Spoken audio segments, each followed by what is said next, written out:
Hi everyone, in front of me I've got a SONY Xperia 5.4 and let me share with you how to show battery percentage on the status bar on this device.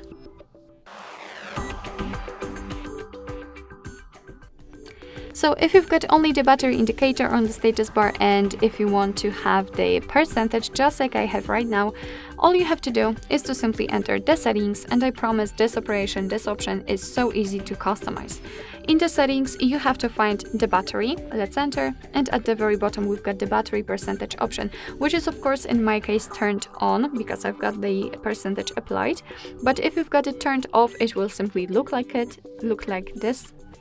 And if you want to turn it on, just tap on the switcher. And as you can see, basically immediately we've got the exact percentage of the usage of the battery next to the battery icon on the status bar. So basically that's all. This is how to show battery percentage on the status bar in your SONY Xperia 5.4.